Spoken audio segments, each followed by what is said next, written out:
episode of Words of Vivsdom. I'm your host, Viv, speaking to you from my family home in Kentucky, USA. Hence the absurd accent and weird melody. I hate myself right now. So we've just finished a couple of weeks of stuffing our faces, as we Americans do, and I can tell you with conviction that I've been doing it all wrong. So I looked up a few tips and tricks to help you with all of those huge holiday meals coming up at your office Christmas parties or with your family and friend get-togethers. And these will help you to enjoy those big meals and feel comfortable afterwards. So let's have a look. I'm going to have to stop doing this accent now, otherwise I feel like blood might come out of my ears. Oh, thank God, that's so much fun. Number 1, eat in the early afternoon, if you have any choice in the matter, which you probably don't. But if you can, this is the best time of day for you to be able to digest large meals. Your digestive system works best in the early afternoon. Evening is actually the worst possible time to be eating large quantities of food. Number 2. Have a light breakfast. Don't go to the table starving. And if you have a light breakfast, then you'll be able to have digested it by the time you sit down for the big one.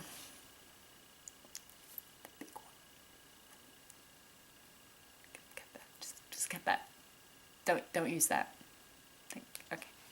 Number 3. Don't inhale your food. You'll be full within only a few minutes. So relax and have a chat with all the nice people who are around you, whether they're your colleagues or your family or your friends. Make sure that you're able to relax and chew in between bites. The more time you can take to eat, the more comfortably your stomach will be able to expand, and therefore you'll be able to eat longer and enjoy it for longer and probably be able to eat more. What this will do is also make sure that you don't overeat. The same meal eaten quickly will feel like rocks in your belly, which is why you should eat it slowly and mindfully, which also in many studies has been linked to weight loss. Bonus. Number 4. To jumpstart your digestion, I recommend that you drink a tall glass of water 20 to 30 minutes before you start the big meal. This will hydrate the acid buffer of the lining of your stomach, which will allow you to create more acid to help digest the food. Number 5. If you can, and if you happen to like ginger tea, drink some either during your meal or in that period right before you sit down to eat. Number 6. Finish off with the digestive. If you're not a fan of limoncello or sherry or something like that, try an Irish coffee. It's hot coffee, whiskey, and cream. What the digestive does is it triggers your body's natural reaction to bitterness, which will help it want to clean and settle the stomach. Number 7. There's an old technique of lying on your left-hand side for about 10 to 15 minutes after having a large meal. And what this does is it helps all the food in the stomach work its way into your small intestine naturally and gently, because the stomach is on your left-hand side and it empties from left to right. So if you were lying on your right-hand side, it would essentially push everything out by gravity into the small intestine, and that feels very uncomfortable.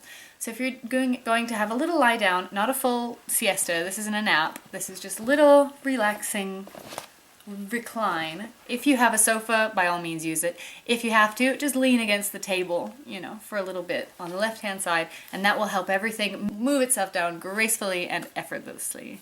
Number 8. After you have your little lean to the left-hand side, walk it off. Having a walk after a large meal has been proven to help lower blood sugar and promote healthy weight loss. And now for a few don'ts. Number 1, do not have cold or iced water during this meal. Number 2, take a few minutes to relax before you start eating. Number 3, don't watch TV while you're eating. Number 4, don't eat standing up. Number 5, and I'm sure you know this, is don't fill up on bread. I'm sure that you already have so many other lovely things to eat. Don't waste it on something that's actually quite hard for your stomach to digest. And the last tip I can give you during this episode is that when you're at these big meals, whether they're with your family or your friends or your colleagues, just enjoy the time. Enjoy the food, enjoy your company. The holidays is a really special time of year, and you should really make sure that you are mindful and aware of the many blessings that you have. We've already had our Thanksgiving here in the U.S., but all occasions are a time to give thanks.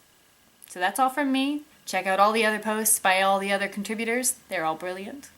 Balanse.co.uk. Make sure that you follow us on all of our Instagrams and Twitters, etc. You can find all these on the contributors page of the Balanse.co.uk website, and you can keep up to date with all the fun stuff that we're doing.